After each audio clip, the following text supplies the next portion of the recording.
mas ele recebe direitinho. Eu perguntei isso aí. Ah, então. Recebe.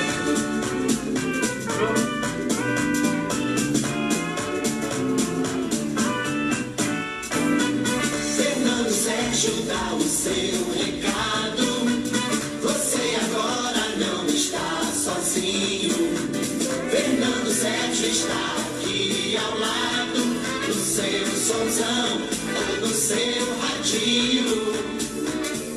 Se você está amando, conte agora com o Fernando. Tudo é alegria e felicidade.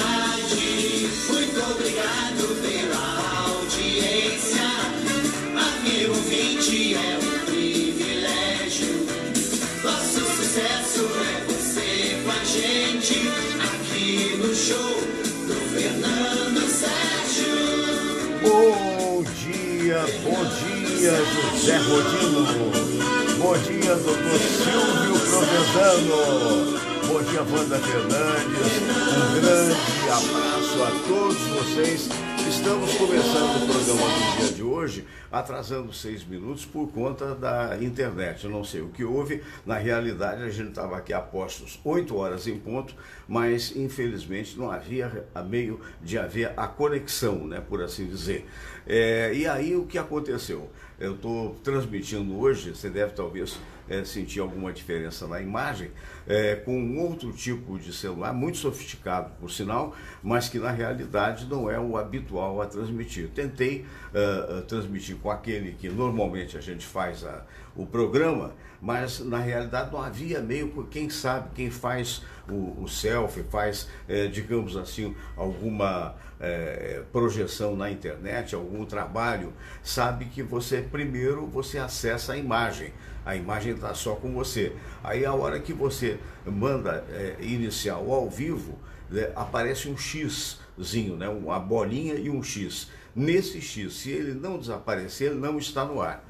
E aí outra maneira de você saber que está no ar é você saber, por exemplo, agora eu estou vendo a Wanda Fernandes aqui, mandou um recadinho. Bom dia, Fernando, um excelente final de semana. A Eliane Faixas, bom dia. Dr. Silvio Provenzano foi dos primeiros a ver. Aliás, um abraço, ele que é o presidente da Cremerge, que está fazendo falta aqui conosco, né? Mas por bons motivos, que afinal de contas é um homem muito responsável, é um médico muito preocupado com as coisas da medicina e é sabido que uma vez ele eleito presidente, como de fato foi, os compromissos, evidentemente, são maiores. Mas é que, como ele tem muito talento, então o que acontece? Muita gente aqui pergunta, né? E eu tenho esse cuidado de ligar para ele para saber. Ontem eu liguei para o doutor Silvio, era tipo 1 da tarde, mais ou menos, e falei, doutor Silvio, como é que é? Posso contar com um amigo? Amanhã ele falou, Fernando, eu só posso te responder no final da tarde. No final da tarde, sempre muito gentil, ele me ligou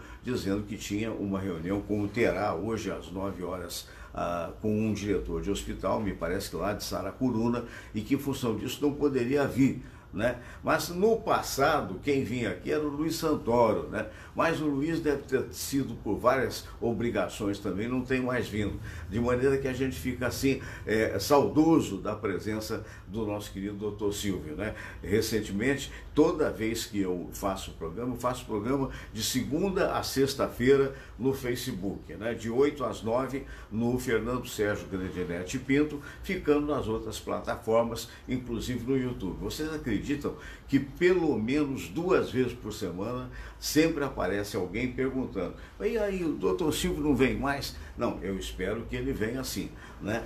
Porque ele também continua prestigiando o programa do meu amigo Heleno Rotai, foi colega meu da Rádio Tupi de muito tempo, está sempre presente, mas lá, se não me falha a memória, é o domingo, e no domingo é algo mais fácil, né? Um abraço para todos que estão aí sintonizados. Eu queria dizer para vocês o seguinte, andam me perguntando muito a respeito de investimento nos chamados bancos digitais, né?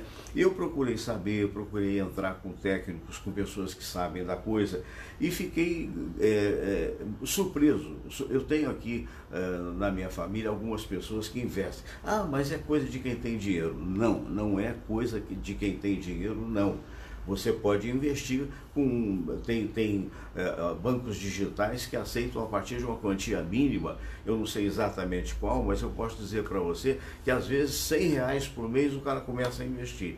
Há depoimentos também exagerados na internet de pessoas dizendo, olha, eu entrei com R$1.000 e no final do ano eu estava com 100 mil. Não é, isso aí é mágica, né?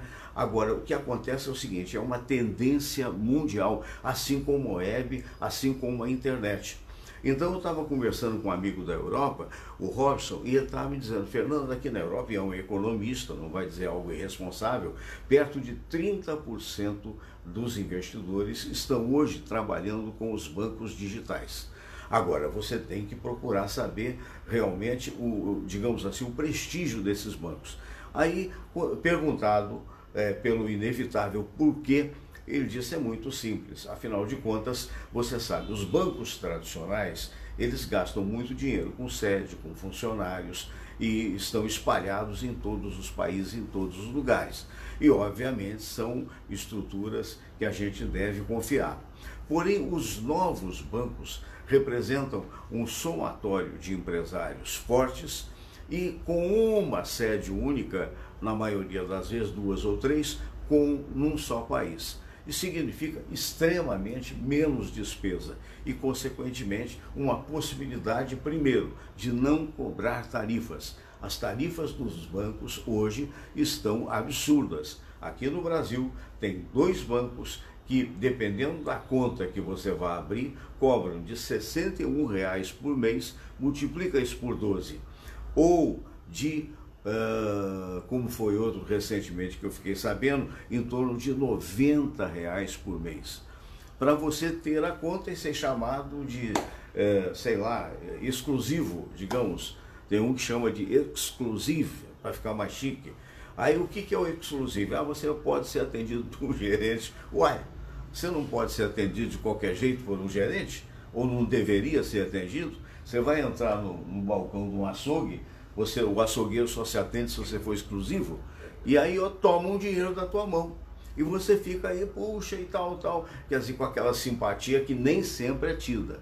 Eu tenho filhos, olha, aqui nós estamos aqui com o Dr. Cícero Munhoz. Bom dia, Dr. Cícero. Bom dia, tudo Fernando, bem? Bom dia, amigos da internet. Estamos sempre aqui, vamos às sextas-feiras, muito felizes aqui de começar bem o fim de semana. Pois é, sempre um prazer recebê-lo, né? E o amigo também, por coincidência, eu falava de filhos que ficaram na Austrália 2 anos. Eu tenho uma filha na Austrália. Isso, está em Melbourne agora. Em Ficou Melbourne, 2 anos em Sydney, agora vai fazer 2 anos em Melbourne. Vai fazer 2 anos em Melbourne. Se Deus quiser, iremos lá agora em outubro. Que beleza, que beleza. É uma pena que o meu programa vai ficar desfalcado.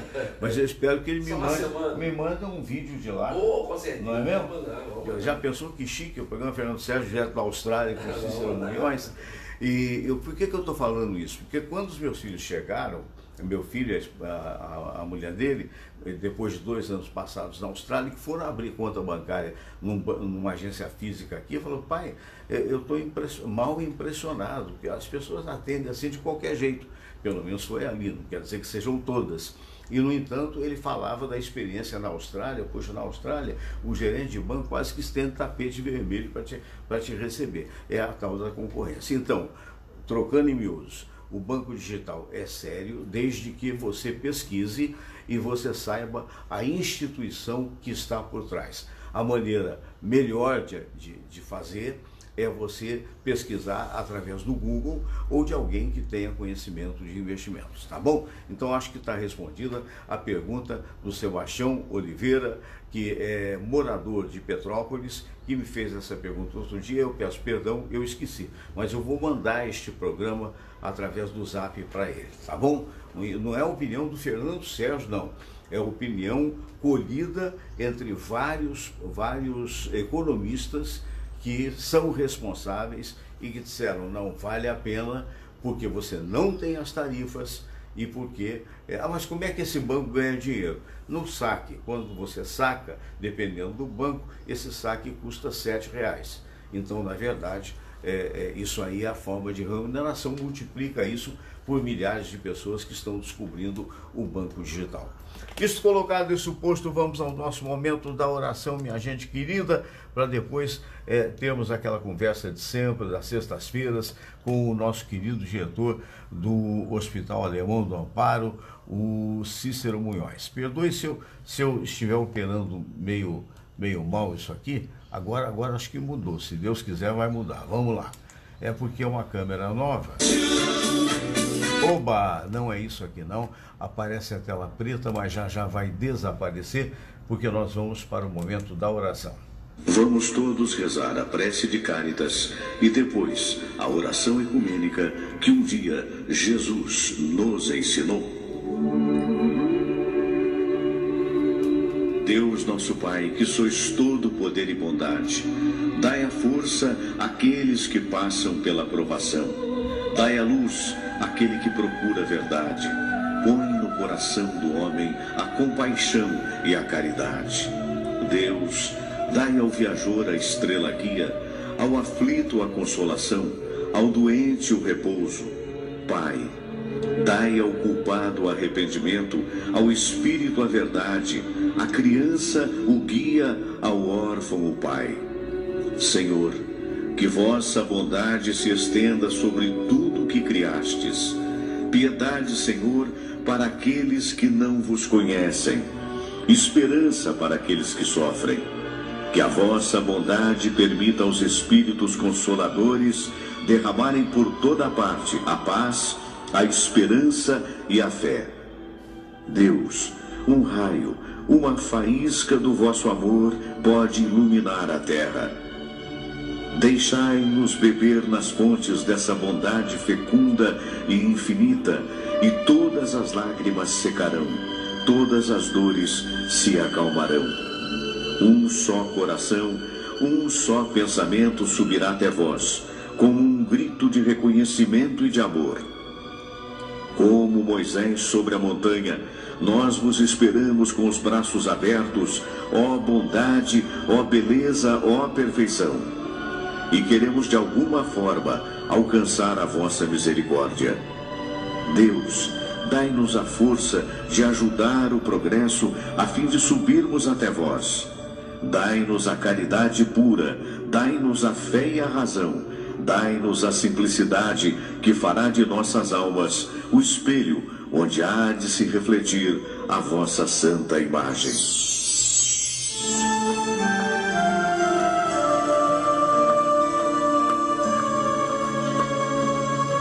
Pai nosso que estais nos céus, santificado seja o vosso nome. Venha a nós o vosso reino. Seja feita a vossa vontade, assim na terra como no céu. O pão nosso de cada dia nos dai hoje. Perdoai, Senhor, as nossas ofensas, assim como nós perdoamos aqueles que nos ofenderam. E não nos deixeis cair em tentação, mas livrai-nos de todo o mal. Porque teu é o poder, e tua é a glória, por todo sempre. Amém. Pois é, isso mesmo, minha gente querida. Agora eu já aprendi, tem um toquezinho sutil e a imagem troca, tá vendo? Coisas assim, você vai me ajudando aí, vai me dando as dicas. Olha, um abraço grande, queria lembrar que este programa é uma oferta das Espadas Katana, espadascatana.com.br. Não sei nem o que está vendo aqui agora para aparecer essa música, mas agora eu cortei ela. Então queria dizer, olha, se você quer ter autênticas espadas samurai na sua casa, você pode obter através da, exatamente, digamos assim, de Espadas Katana. Seja no Facebook, espadascatana.com.br, ou então através do setor internacional, ou seja, se você mora fora do país, você vai lá no shotokan.com, escreve-se com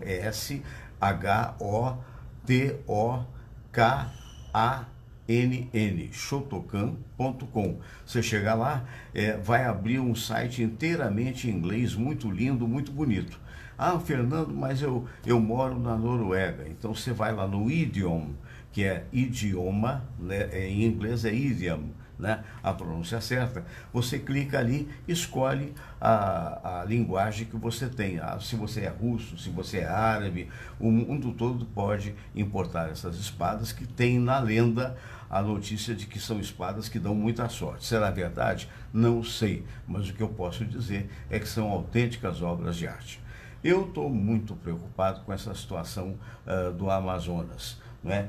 E eu vou pedir licença ao nosso querido William Vac, porque eu sempre achei um comentarista político da maior importância, um homem equidistante das paixões, ou seja, ele, ao longo da vida dele, que eu acompanhei como fã, ele jamais demonstrou ser de esquerda ou de direita, essa bipolaridade nefasta que está acontecendo no Brasil, e fazendo com que, de repente, alguns achem que outros são inimigos porque pensam diferente. É claro que são os mais radicais, mas isso é muito complicado. A gente precisa crescer como nação, a gente precisa entender que, independentemente das pessoas que estão a favor ou contra este ou aquele governo, seja estadual, seja municipal ou mesmo federal, somos todos brasileiros. E, claro, exageros à parte. Dr. Munhoz tem batido aqui numa tecla de que a oposição tem que ser verdadeira, mas não pode ser exagerada,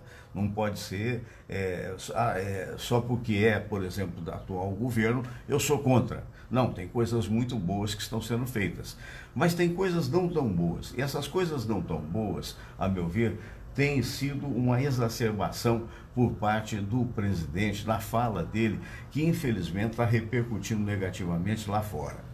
Essa coisa, você vai ouvir aí a opinião do William Vac no painel WW, que depois nós vamos discutir aqui com o Dr. Munhoz. Eu até nem comentei com ele, mas quero crer que é a notícia do momento, né, doutor? Pelo seguinte, porque há aqueles que defendem, essa é a minha opinião pessoal, é o seguinte, que os estrangeiros estão querendo abrir o olho em cima da Amazônia por causa de todas as riquezas que ali está. Não deixa de ter uma certa validade. Porém, aquilo ali, a meu ver, é o pulmão do mundo. 20% daquilo representa o controle ou não do climático do mundo. Se é verdade, por um lado, quando o presidente Bolsonaro comentou dizendo que a Angela Merkel, falando em português, né, poderia pegar o dinheiro dela e ficar lá para a Alemanha, que precisa muito, porque não descuidou e tal, não é verdade que ele esteja bem informado. Porque, na realidade, as pesquisas mostram que a Alemanha realmente foi dizimada, perdeu muito das suas matas por conta da guerra mundial que houve. Porém, de lá para cá, a Alemanha recuperou 48% das suas matas. Representa hoje um dos maiores reflorestamentos acontecidos, não só na Alemanha, como de fato no mundo. Então é preciso ter um certo cuidado com a linguagem, porque isso pode disparar coisas que são muito negativas. Por exemplo, ontem o presidente da França se manifestou preocupado, querendo fazer uma reunião com o grupo dos 7, que exclui o Brasil, numa preocupação de internacionalização da Amazônia, que foi naturalmente colocado numa posição assim meio que escamoteada, mas a história é essa. Então eu acho que essa coisa da bravata, que às vezes sai da boca do presidente, não combina com a boa intenção que ele tem de fazer o trabalho. Nós jornalistas estamos sendo muito estigmatizados por conta de que ou somos inteiramente a favor de tudo que acontece no governo, ou de repente fazemos oposição. Não é verdade, não é verdade. Tem muita gente, muita empresa grande que está fazendo oposição, mas aí é um problema dessas empresas. O que a gente quer, eu hoje falei com a minha mulher o seguinte: olha, eu gostaria de ser cantor. Você sabe por quê? Porque, primeiro, o cantor agrada a todo mundo, o cantor sobe no palco, canta a música, tem um talento que eu não tenho, e depois volta e está tudo bem com todo mundo. Você não tem necessidade, essa necessidade visceral que nós jornalistas temos, de dizer aquelas coisas que pensamos. Um percentual bastante elevado das coisas que nós pensamos pode ser certo ou errado, que é você quem vai julgar. Mas, evidentemente, nós temos que ter essa equidistância. Que bom para você se, de repente, você é absolutamente favorável ao governo que nós estamos tendo. Maravilha. Queira Deus que esse governo tenha uma condição de trabalhar para que o Brasil saia do atoleiro que se encontra. Mas a verdade é que esse país hoje está precisando de moderação, de ponderação. Essa é a minha opinião. Nós vamos ouvir agora a opinião do William Vac e depois vamos falar sobre esse assunto e outros assuntos mais a menos. Então eu estou mudando aqui a imagem, Deus permita que dê certo, deu, porque é um programa ao vivo. Prestem bastante atenção nas palavras do William Vac. Concordem ou não, é, sem dúvida alguma, um dos jornalistas mais experientes do Brasil em posição de cobertura política, sem viés político. Comentário breve sobre o fato do dia relativo à crise de imagem brasileira e à crise formada em torno das políticas ambientais do atual governo. O presidente da Câmara dos Deputados, Rodrigo Maia, anunciou nesta quinta-feira a formação de uma comissão externa ao Parlamento brasileiro para acompanhamento das queimadas na Amazônia. Inicialmente ele se articulou com um pedaço do Executivo, com a ministra da Agricultura, Tereza Cristina, que veio e disse a coisa certa. Não interessa ao agronegócio brasileiro de forma alguma ser associado a qualquer coisa que tenha a ver com desmatamento, destruição, queimada da Amazônia e por aí vai.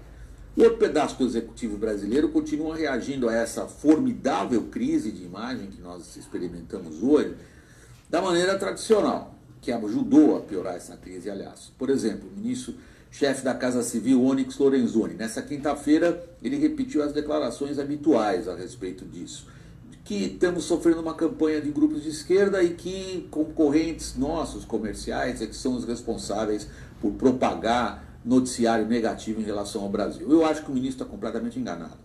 Eu acho que já passamos há muito tempo de estar na situação de ter de enfrentar algo organizado por grupelhos ideológicos, por concorrentes comerciais. Nós estamos enfrentando uma percepção planetária, global, em relação ao país, extraordinariamente negativa. Eu fui correspondente muitos anos fora do Brasil, 21 anos no total nesses últimos 40 anos, distribuídos entre Estados Unidos, Europa, Rússia e Oriente Médio. Posso dizer para vocês, da minha experiência pessoal, é pessoal, tá? Não tem nada de científico, que eu nunca vi nada igual. Eu nunca vi tantos países tão diferentes, e tantos órgãos de imprensa tão diferentes entre si, e tantas organizações e sociedades civis, países abertos, países fechados, tão convergentes nas críticas às políticas ambientais, tais como eles as percebem do governo brasileiro em relação à Amazônia. Começa que nunca ninguém entendeu porque nós brasileiros, isso tem nada a ver direto com o Jair Bolsonaro, porque nós brasileiros vamos queimando a Amazônia nesses últimos anos. Esse é um problema que ninguém consegue entender, isso é uma questão da sociedade brasileira, mas não é por aí que eu quero ir.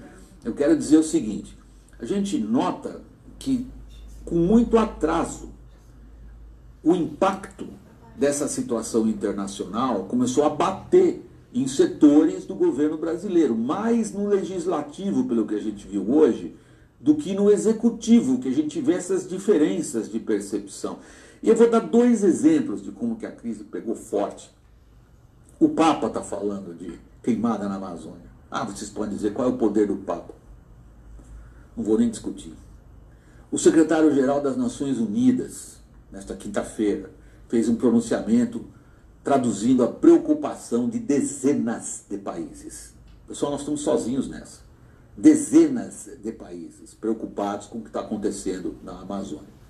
Aí aqueles entre vocês que acompanham aí minuto a minuto o noticiário podem até levantar a seguinte questão: puxa vida, estão sendo pouco éticos por parte da imprensa em relação a nós no Brasil. Veja, por exemplo, o caso da famosa foto da NASA. Essa foto deu a volta no mundo nas redes sociais 200 vezes essas últimas 48 horas. Vocês sabem qual é a foto?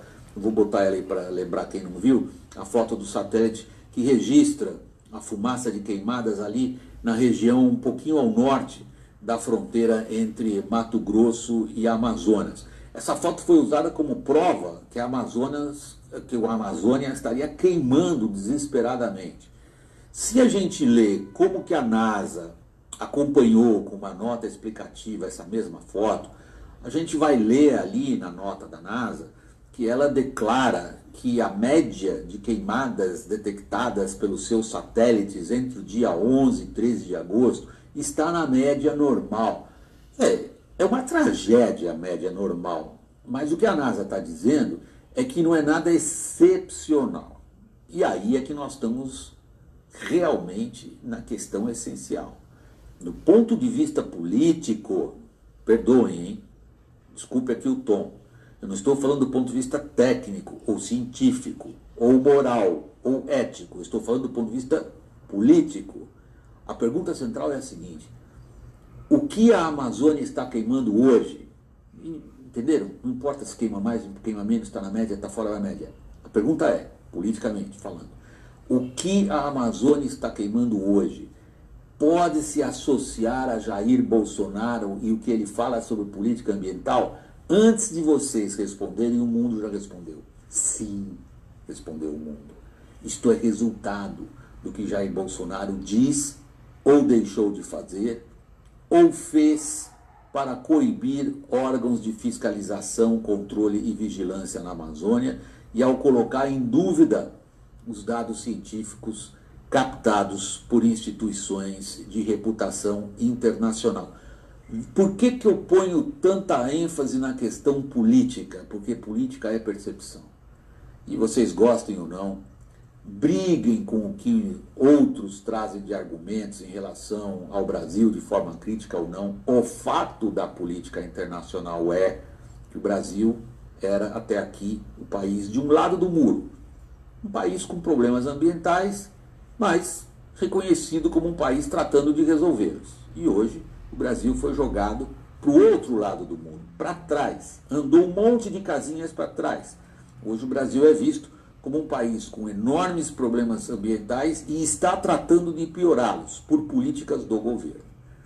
Uma estratégia, eu já disse isso aqui em outros comentários, é essencial para enfrentar um fato que me parece relevante, grave e que não podemos esperar que vá embora por si só. Pessoal, muito obrigado. Até o próximo vídeo. Vejam vocês, está aí a opinião. Naturalmente, agora nós vamos conversar com o Dr. Cícero Munhoz, que é uma pessoa extremamente experiente, não é? E nosso amigo querido, começando por esse imbróglio. O que o amigo acha? Uma pena que eu estou sem a referência ali, porque esta câmera não está registrada ali. Eu não sei isso, eu tive que mudar, por qualquer motivo eu não sei, a câmera original do programa não estava conectando com o computador. Estou só dando essa explicação, porque você pode sentir talvez alguma diferença na imagem, pedindo desculpas, ainda bem que Samira está fazendo a câmera, mas que nós não estamos nos vendo aqui, né? Doutor Munhoz, o que o amigo acha desse momento?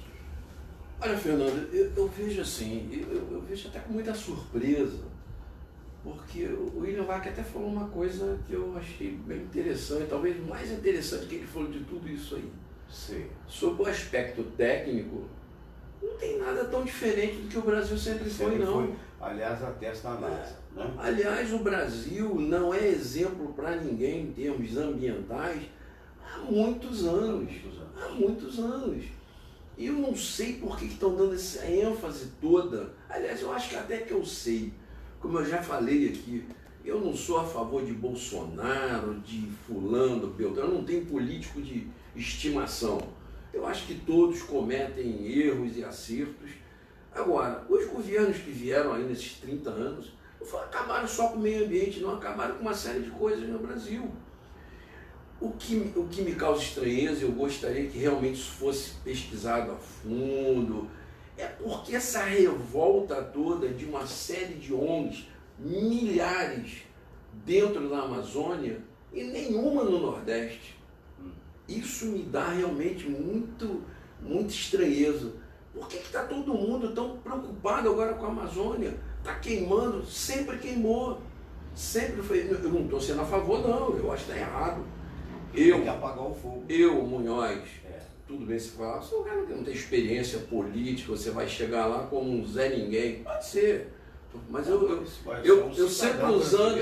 Razão da Constituição. Isso. Eu sempre usando a minha sinceridade de cidadão brasileiro. Hoje, se eu tivesse na presidência da República, ou pudesse estar ao lado do presidente, eu ia usar uma arma extrema, mas que eu acho que hoje a situação requer. Eu decretaria intervenção na região amazônica. Não é no Brasil. Não é ditadura, gente, pelo amor de Deus. Entendam a minha palavra. A intervenção federal. A intervenção federal, quando você causa uma intervenção, um regime, vamos dizer, até de exceção. É quando a sua soberania nacional está em jogo. Eu acho que está todo mundo de olho na Amazônia. Isso que nós estamos vendo aí só não aconteceu antes, porque governos anteriores fizeram alguns pactos, não sei em que transparência, porque nunca foi apresentado para nós, e arrefeceram essa vontade.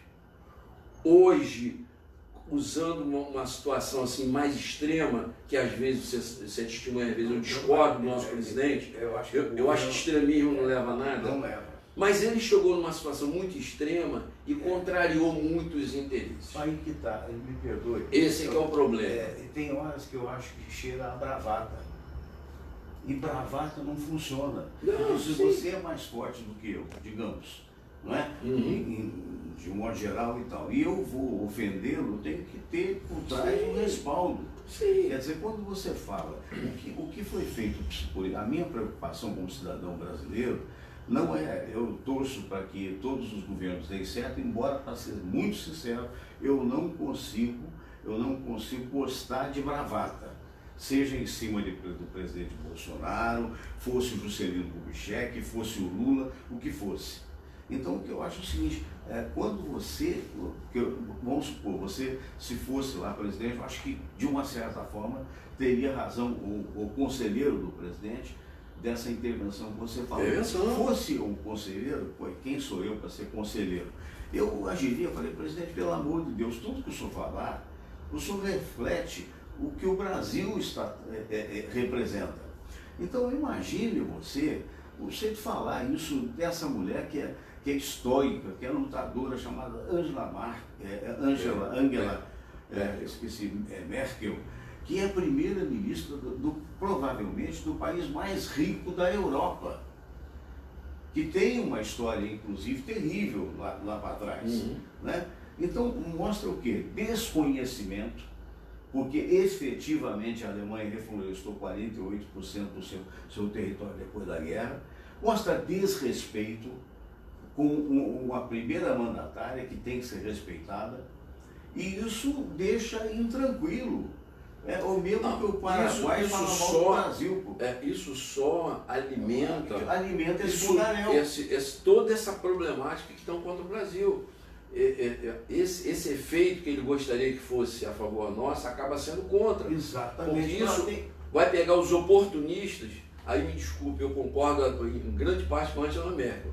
Mas esse presidente da França é um fanfarrão.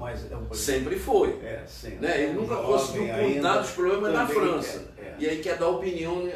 Mas aí a opinião dele passa a ter força por causa de tudo isso que está acontecendo. É aquela história. Isso eu concordo. Porque aquela hipótese dita por ele, quer dizer, a gente está questionando, não está contrariando medidas importantes, por exemplo, que estão sendo tomadas no governo Bolsonaro, uma delas a liberação de mais facilidade para o mercado, para o comércio, o ministro Paulo Guedes preocupado em aumentar as oportunidades de emprego, os impostos, aumentar tudo isso é muito bom. Agora, há que ter digamos assim, moderação, há que ter um estadista no comando, porque nem tudo que você pensa você pode falar. Não pode. Concordo. Principalmente dentro da política.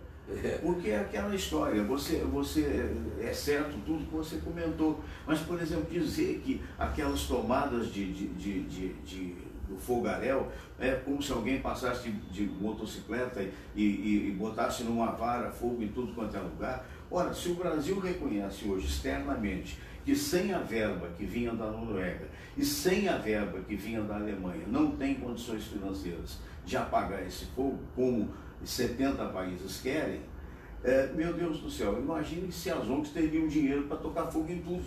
Não, Fernando, e outra coisa, se você acha, quer dizer, é o direito de cada um achar o que quiser, Claro. não quer dizer que seja verdade. Não. Ele tem lá as convicções dele, ele acha que pode estar havendo retaliação de grupos, de ONGs, de adversários, seja lá o que Pode for. até. Pode mas até. não é tudo. Mas peraí, pode, mas isso tudo são hipóteses. Você tem que Se você investigar quer primeiro. Exatamente, se você quer saber se isso é verdade, investigue. É. E você não vai investigar a Amazônia como você investiga um centro urbano. Não tem Aí que cabe, na minha opinião, ele, junto aos órgãos competentes, Câmara, Senado, convencer que a Amazônia hoje merece um olhar especial Até para preservação. até para preservação. E- Então, e nosso Exército, território. Marinha e Aeronáutica, qual é a função das Forças Armadas? Principal Eles estão aí para é isso. resguardar a soberania nacional. Então cabe a ele convencer aos políticos E aí? que nós estamos em perigo numa situação que devemos investigar e chegar a uma conclusão. E aí eu Então vou- faça isso em vez de ficar fazendo E aí- discursos vazios. E aí né? eu acho Esse é que é o também problema. que a gente tem a consciência de que as Forças Armadas, mercê dos governos anteriores, e aí não é um problema do Bolsonaro, é um problema dos governos anteriores, foram sucateadas, E- os salários mesmo E estão vou te falar por defasados. experiência própria, que eu vivi minha vida militar praticamente toda não, mas 80% dentro do Até para regime. explicar quem está Fomos conhecendo. relegados ao segundo plano. Segundo plano. Para quem está pegando aqui o bonde andando, como assim se diz, a conversa nossa, o doutor, eu ia falar do doutor Provenzano, doutor Munhoz, né, além de médico, além de cardiologista, é um tenente-coronel da Aeronáutica reformado. Então ele tem precisão naquilo que a gente ouve falar, e eu queria o seu testemunho, se é verdade o que eu E esse falei. testemunho que eu vou dar, eu não falo como opinião, não. Eu tô falando, eu vou Como citar realidade. fatos. Sabia que era uma Dentro dos governos anteriores, né, que eu praticamente vivi 80%, eu entrei na aeronáutica em 1980. Ainda peguei um pedacinho do regime militar Sei, e logo depois os regimes de Fernando Henrique Cardoso, Certo. Lula e Dilma, que na verdade é muito parecido um com o outro, né? Não tem muito o que mudar, não. Antigamente queriam separar o Fernando Henrique do Lula e da Dilma, coisa que a gente sabe que hoje, analisando com calma, um pacote só. é um pacote só. Então o que foi feito nas Forças Armadas? Um pacote mais educado. Se mudou tudo. Dois desastrados. Enfraqueceu-se os ministérios, o Ministério da Aeronáutica, o Ministério do Exército, o Ministério da Marinha, deixaram de ser ministério. O povo, em geral, não deve saber disso, porque isso para o povo não chega. Então, enfraquecer foi a primeira tática deles. Não precisa muito aeronáutica, quanto tempo tinha Mirage? Pois Aquele é. avião defasado, bonito, Então, lindo, maravilhoso, mas defasado. Esse foi o primeiro ponto. E acabaram com o ENFA, Estado-Maior das Forças Armadas. Acabaram com tudo, o Ministério do ENFA. E colocaram o Ministério da Defesa, a despeito que ia fortalecer. Que nem sempre era militar no comando, Não, né? nunca Nunca foi. foi. Aí é outro detalhe. Quer dizer, Se é discute o mesmo muito que hoje. que um amigo me nomear, setor médico no Exatamente. Hospital Alemão da Paz, não sei o que eu Os fiz. comandantes dos Ministérios da Defesa, todos civis, sem nenhum conhecimento do que é o militarismo, comunistas, tudo bem, o direito deles, mas eu acho que não se coaduna com a filosofia do país. Ok, então isso foi o que foi feito. E com isso que você falou, aí chegando onde você falou, enfraqueceu a estrutura militar, sucateou a aeronáutica, a marinha, o exército. Hoje, as nossas Forças Armadas talvez seja a terceira ou quarta da América do Sul, que não tem país. Perde até para a Venezuela, que é um horror do país, né? Quer dizer, do ponto de vista administrativo. Então, essa eles fortaleceram e foram fortalecidos pela Rússia. É isso. Então, aí eu só para a gente fechar esse assunto, que a gente acabou indo para esse assunto, quando se fala, por isso que eu te falo, não existe oposição, existe perseguição. O meu testemunho, eu já falei para você, essa história do filho do Bolsonaro ser embaixador, eu não faria. Eu também Não é o direito dele. Mas eu não aceito quando vem as justificativas. Ele não é diplomata.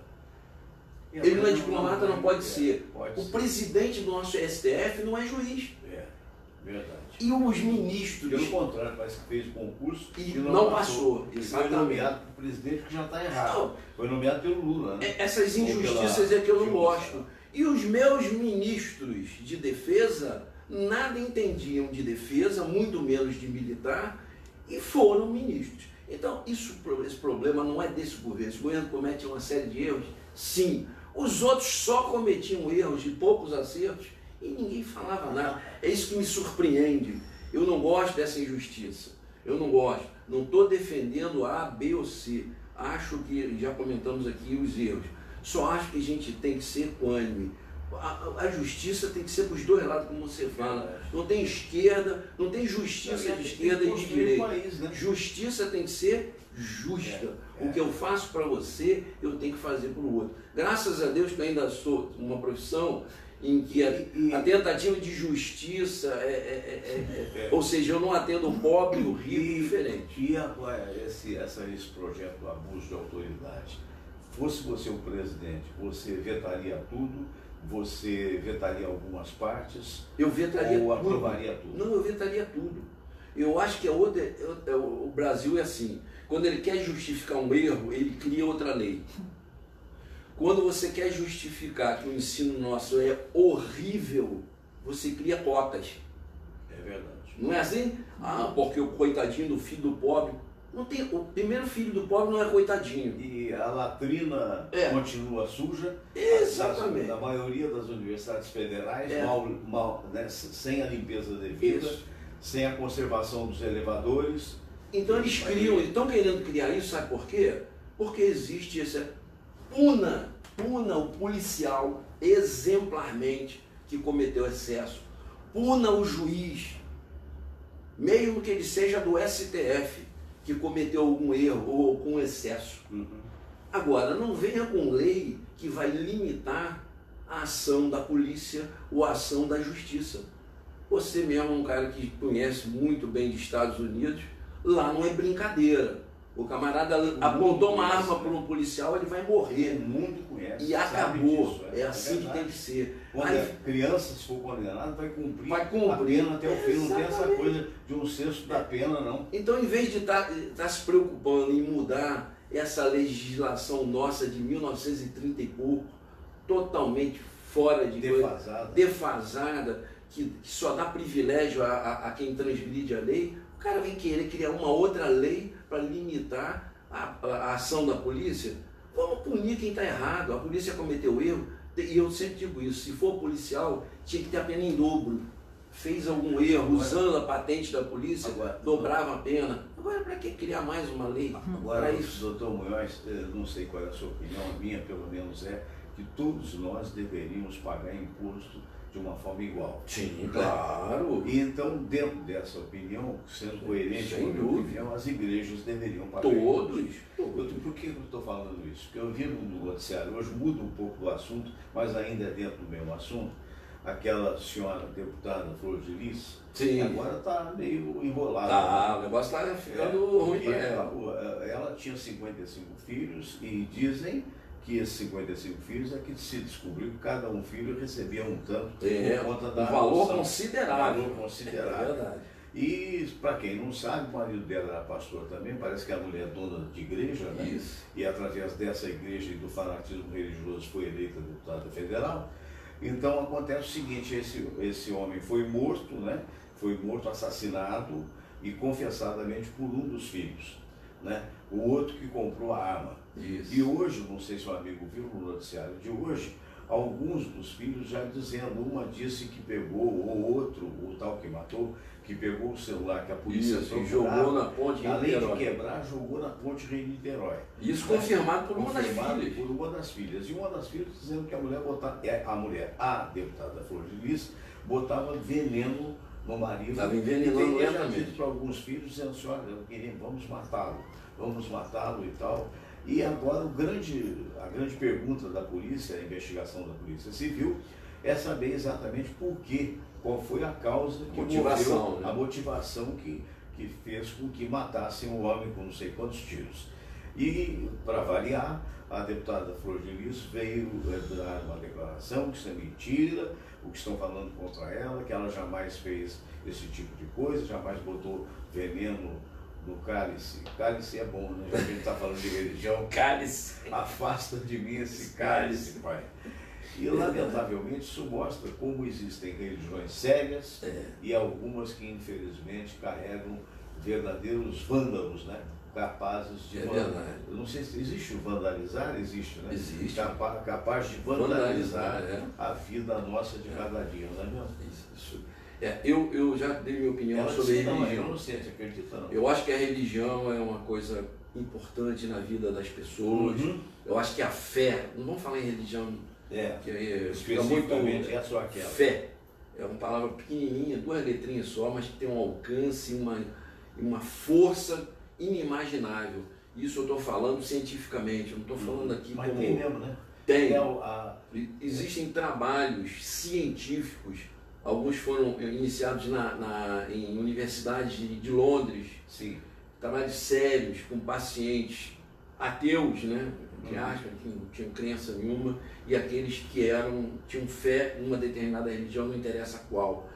E esses pacientes graves, com doenças às vezes muito, muito graves, como é que era a recuperação desses pacientes? E se provou que essa fé, que muita gente discute se tem validade ou não, ela foi extremamente fundamental no favorecimento do tratamento e até da recuperação. Posso fazer um parêntese para contar um fato que talvez você não saiba, embora Dr. Munhoz praticamente me salvou a vida com as suas orientações há 6 anos atrás, quando eu tive um infarto, né?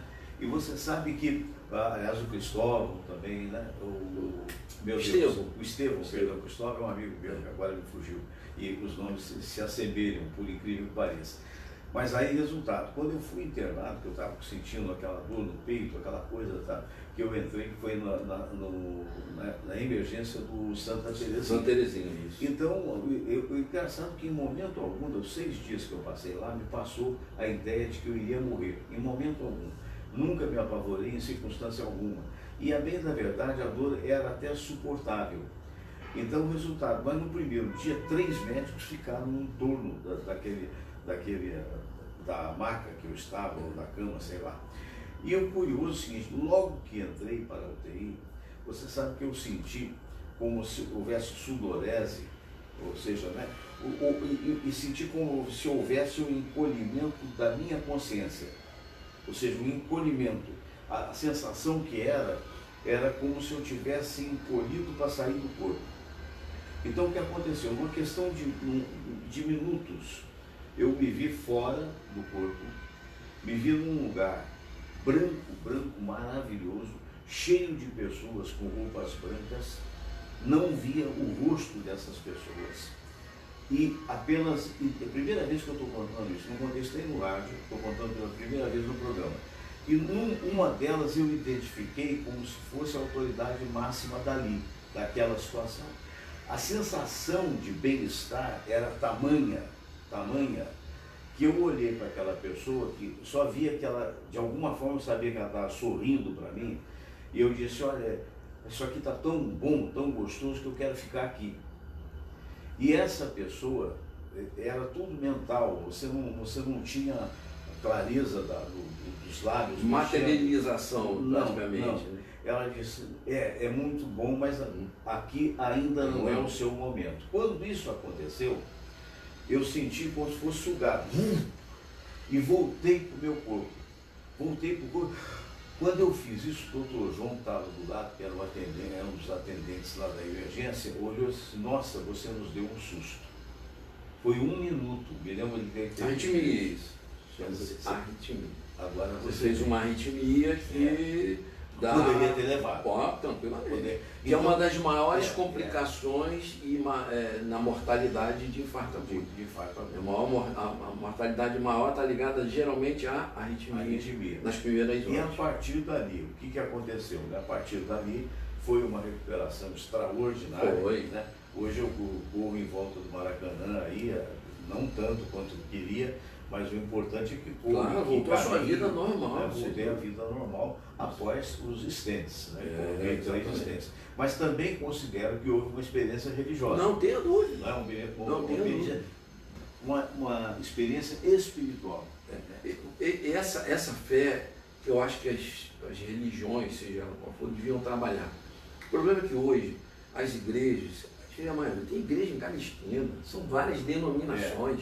Você vê claramente que aquilo ali não é um trabalho em prol das pessoas. Não é. É uma empresa para captar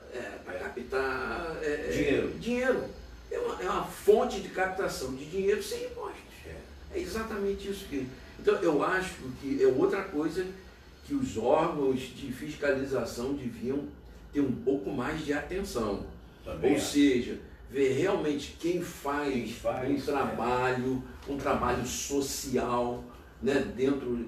Ou realmente aquilo é um desvio de pessoas que estão se aproveitando de uma oportunidade que o governo está dando. Ou seja, isenção de impostos. Esse fato em si ocorrido que demonstra essa situação da deputada Flor de Lis, que hoje está acusada de ser a mandante do crime, embora negue, meu Deus do céu, nenhum religioso sério vai permitir que esse tipo de coisa ocorra dentro de casa. Claro. Não é isso? A sua casa é um exemplo de tudo, né? Começa tudo em casa, né? Não é? Então... E já começa a desconfiança quando uma pessoa, com todo o respeito, eu não estou aqui prejulgando ninguém. Uma pessoa que pega 55 pessoas para criar. Tirou da minha cabeça isso aqui agora. Não é mesmo? Isso já começa a ser estranho. Que isso? Como é que alguém adota 50 pessoas? Não aguento. Então, tem alguma coisa por trás? Tem o quê? O vil metal. Vamos dar uns abraços aí.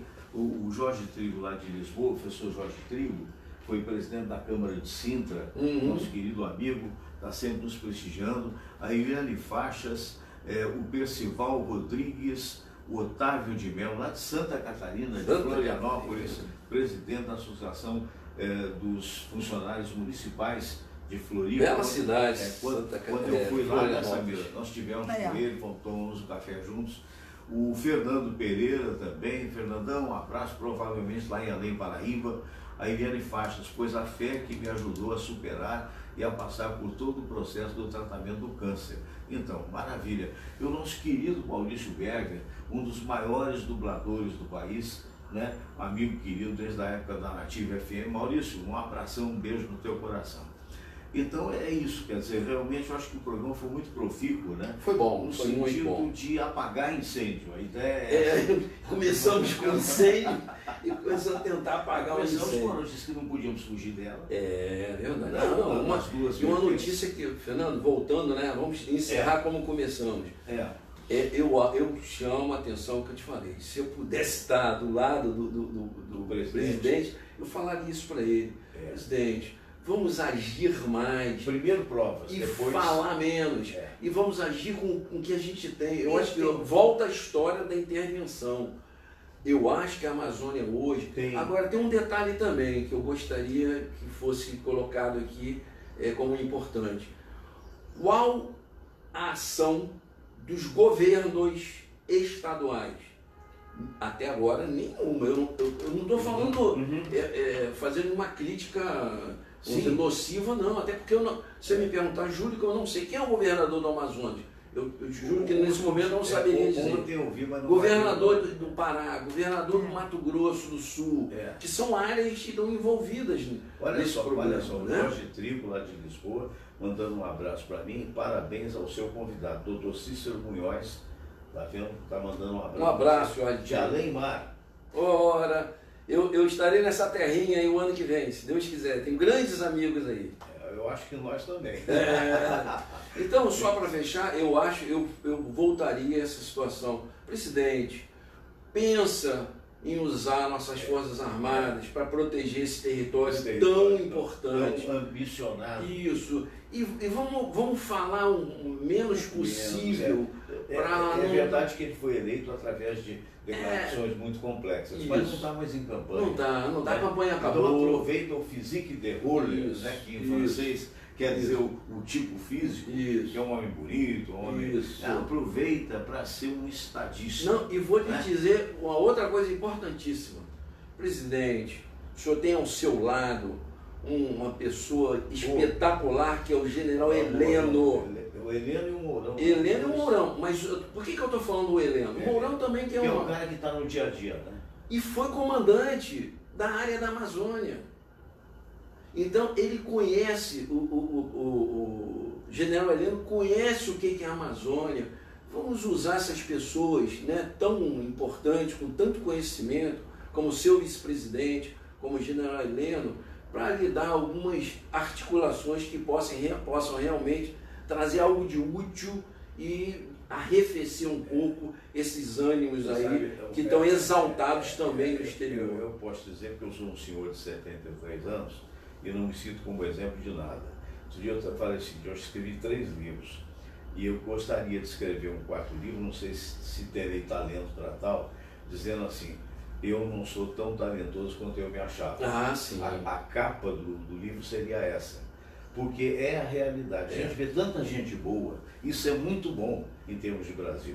Você vê profissionais espetaculares, repórteres novos que estão surgindo na Globo, nas outras TVs, na SBT, no RTV, diz assim, meu Deus do céu, quanta gente boa estava escondido aí e tal. E quando você tem essa clareza, essa humildade, eu penso, você passa, seria essa mensagem do livro, você passa a viver para o coletivo. Sem dúvida. Quando você vive para o coletivo, você tem mais a utilização das 2 orelhas do que propriamente da boca. Por que nós temos 2 orelhas e uma boca? A gente deve ouvir muito mais e falar menos. E falar na hora, a intervenção no momento exato, ela tem um alcance enorme. A intervenção fora de hora, ela destrói até aquilo de positivo que você queria falar. É verdade. Então eu acho que é por aí mesmo. Calma, muita calma nessa hora. Calma, tem 3 anos pela Vamos frente. repetir. Não fale isso. Vamos Você vai- refletir. Ah, estão querendo me derrubar? Esquece Não, isso. isso não existe Você é mais. presidente da República. Eleito democraticamente. Eleito. Esquece esse negócio. Isso aí. Não dá, como é que chama? Não dá fagulha pro fogo. E a maneira da gente até colocar a imprensa ao nosso favor também não é desafiando. A Não, imprensa não é, hoje comete não é. muitos erros. Sim, comete. claro que comete. Essa revista Veja, então comete erros Mas você sabe que gravíssimos. foi vendido, eu não sabia. Eles estão em Ela- dificuldade diz que financeira. a Abril, né, está inconcordada. Por isso que eles estão apelando, fizeram uma reportagem lamentável é. com a esposa do Mas presidente. parece que não é. Isso não se faz, o jornalista. Claro. Você não é um jornalista. Você não honra a categoria fazendo esse tipo de jornalismo. Aí é a impressão marrom, né? É um negócio complicado. Doutor Munhoz, mais uma vez, muito obrigado pela aula. Obrigado pela oportunidade de estar aqui. Tivemos aí um tema difícil. Difícil. Eu tive, antes do programa, eu tenho que tocar porque é um dever jornalístico. E eu pensei assim, que Deus me dê a sabedoria necessária, espero ter tido, para poder conduzir uma coisa tão espinhosa, né? Mas com o melhor dos objetivos, que é exatamente fazer com que a gente procure crescer como país, que a gente tem muita gente boa nesse país. Muito. Doutor Jorge Trigo, o senhor está vendo aí, fique sabendo disso, é um país maravilhoso, é uma terra fantástica e que lamentavelmente foi revolvida por pessoas de todos os níveis e que de péssimos níveis até, né? E que transformaram esse país naquilo que hoje nós estamos vendo e que queremos que possa sair daí desse atoleiro, né? Precisamos sair disso. Precisamos. E vamos sair. E vamos sair. Vamos sair. Abraço grande a todos. Até segunda. Namastê.